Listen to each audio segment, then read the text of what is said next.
nilagay po niya sa highway kung okay yung alignment or okay yung pag-aayos niya. So sabi niya sa atin ay okay na. So pwede na natin yan iwi mga ka-DIY.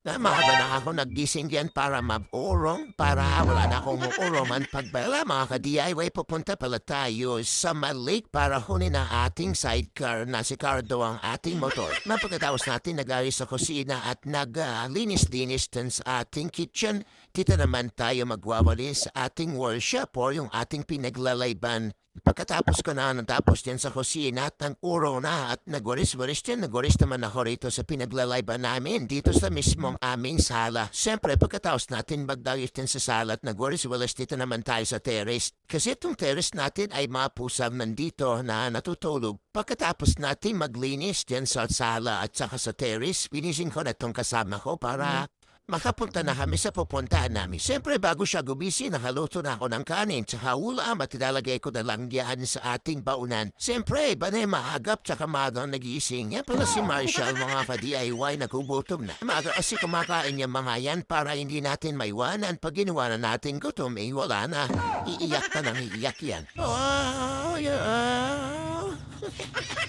Maga na nga po dyan at tinanghali na kaming nagising. Kaya ayan, peplex ko nga yung aking belt na DIY lang. Siyempre ayaw natin bumili kasi DIY nga tayo. Kaya DIY lahat ng gamit natin, diba? So nung sandok na nga tayo, ilalagay natin sa baunan para yung baunan na yan ang gagamitin natin sa pagkain. Yan ilagay ko na para dyan sa baunan yung mga kanin tsaka ulam at tsaka tinapay. Naka-prepare na lahat. Ready to go na tayo. Naka-prepare na rin yung gulong na binili natin para dun sa ating sidecar and then si Cardo pa lang gagamitin natin bambiyahe sa Malik. Kaya mga ka-DIY, bago tayo malis, pakingin mo natin yung mga halaga natin po sa kasi magapon tayo, mawala o magagabihan pa tayo sa pag-uwi. Ito pa lang pinapakain ko mga ka-DIY treats at saka yung ating dry foods na Whiskas brand po mga ka-DIY. So mapapansin nyo nga si Uno dyan no, yan na grabe, naabot-abot na yung pagkain niya kasi gutom na sila. Kaya nakakain na nga sila at lagyan na natin ng marami para umabot hanggang mamayang gabi yung kanilang pagkain. Pero itong isang pusa nito ay niyang kainin yung kanyang pagkain. Siyempre bago tayo umalis, isa-solar bura natin para matipid dito sa bahay para hindi po tayo gumamit ng kurente. Naka-solar siya. Lagi naman po natin ginagawa yan umaga. Kapag katapos nating lahat nais na nating lahat, pwede na tayong bumiyahe. So naka-prepare na pala kami para bumiyahe mga ka-DIY. Kasama ko naka-jacket na po, hindi naka-jacket. So naka-embed na kami dalawa para secure kaming bumiyahe.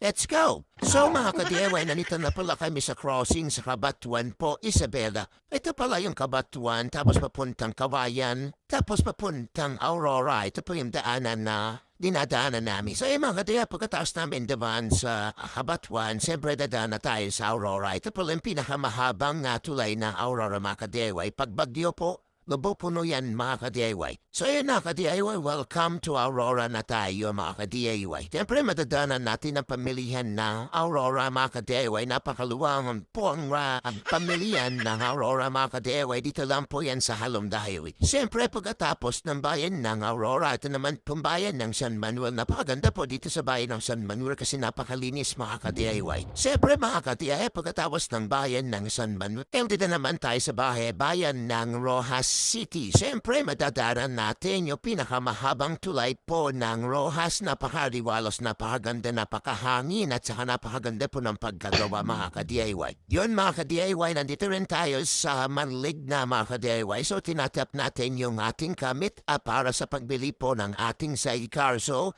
hindi namin alam kung saan siya banda rito. Siyempre nagpahinga muna si Cardo at saka kami para kahit papaano ay meron pong rest yung aming ubet o yung pet namin. So yan mga ka-DIY, nakapag-decide na nga ako na dito sa malapit po sa gasolinahan or malapit sa yan magaganda pong lugar ay kakain na po kami kasi gutom na rin po yung kasama ko at gutom na rin ako.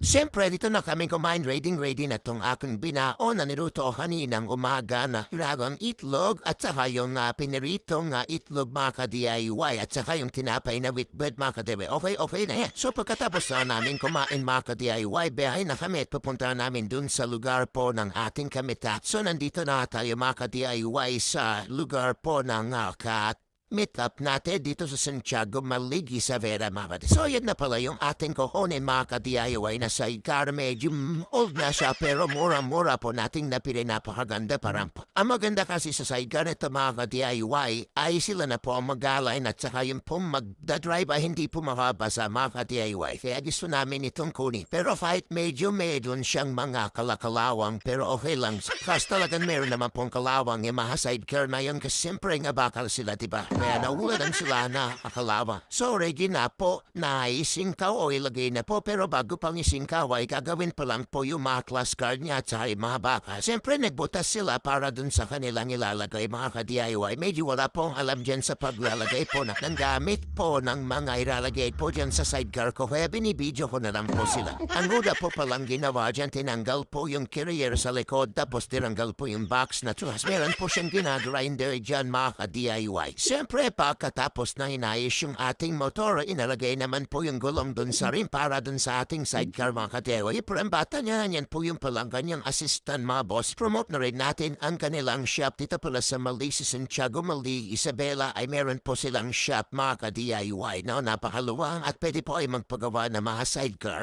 Pwede po rin po ay magpaline, vulcanize, etc. Maraming po silang ginagawa rito tungkol po sa motorcycle. Yan pala ating gumagawa yung nakabonit na parang ninja mga ka-DIY. Yan na po niya ay mga accessories po na kailangan ng ating sidecar na pabilis po niya magtrabaho mga ka-DIY. Siyempre nilagay na rin niya yung cross guard mga ka-DIY. Napakabilis magtrabaho itong batang ito mga ka-DIY. Sabi nga nila kung may tiyaga ka, may nilaga at saka pagtatsagaan mong isang trabaho, makukuha mo at magagawa mo yung gusto mo. Kaya nga mga ka-DIY, proud na proud yung kanilang kanyang magulang sa kanya dahil napagaling niya po sa mga bagay na kanyang ginagawa siya. At saka maganda po sa kanya, nagtuturo po siya ng libre at meron pa pong labor yung mga tuturoan niya. Di ba? Pre, napaganda po kaysa naman mag-aral ka, magbabayad ka, tapos wala ka pa kikitay. Yan palang part ng mga DIY ay may problema yung aking gulong sa harap na bearing po pala. Kaya si kuya po naka-blue ang nag-ayos. So napakabait ni Kud na kulay blue na lalaki po mga DIY si kuya kasi nga kahit pa paano tinutulungan niya po yung kanilang kasama dito. Yan pagkatapos nga mga ka-DIY, winilding-wielding niya na para kahit pa paano hindi na po gumalaw-gulaw or ma-align na po yan maya-maya. Kaya nga napakabait ni Kuyang naka-blue kasi nga nailagay niya po at naayos niya yung ating bearing na ating gulong dyan sa harap kasi nga hindi po maharap ng welding yung mga bagay na yan, buti meron si Kuya. Napakalawang pala na kanilang shop kasi nga isang compound po sila. So sa mga gusto pong magpagawa, yun nga, nasabi ko kanina, dito po kayo magpagawa kasi napakabait. Saka napakagaling po yung gumagawa. Ang maganda nga po sa kanila, yan, pinakain pa kami rito, nilibre pa kami na pagkain. At napakabait po ng kanilang mga magulang, mga kade. So yung mga kade, dumako na tayo dito sa ating sidecar, mga ka-DIY. So binuwat na pala nila, hindi ko na sila natulungan kasi nga binibidyo ko po sila.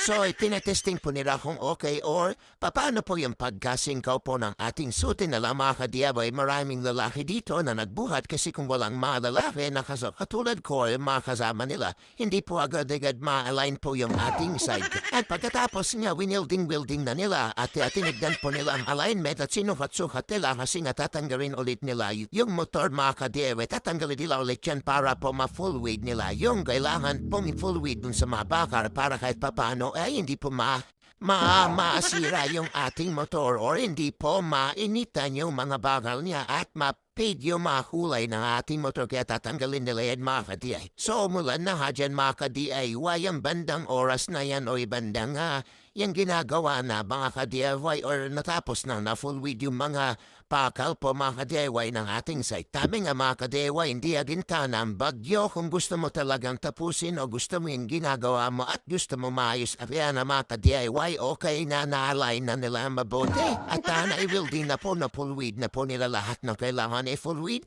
At inayos na po nila yung mga hindi pa nila inayos, chinek po nila mga ka-DIY. Mga ka-DIY, meron pala siyang binibenta rito na kolong-kolong mga ka-DIY sa halaga pong ewan ko. So, sa mga gusto pong may gusto po na kumuha niya na IPM na lang. Ipo talaga siyang ginagawa dito na iba't ibang sidecar or kolong-kolong sa mga gustong kumuha. Napakaganda po, no? Legit po siya na gumago. Ayan, sa lagay po na yan natapos na lang na-align na is na rin po nila lahat ng dapat iayos at winilding na po nila Tang dapat tinilding at pinulwid-wilwid na po nila mga kadewa. So yan mga kadewa, mabot para ng mga bandang alas 5 na po yan natapos mga DIY. Siyempre tinday po niya sa highway kung okay yung alignment or okay yung pag-aayos niya. So sabi niya sa atin ay okay na, so pwede na natin yan iwi mga DIY. Let's go!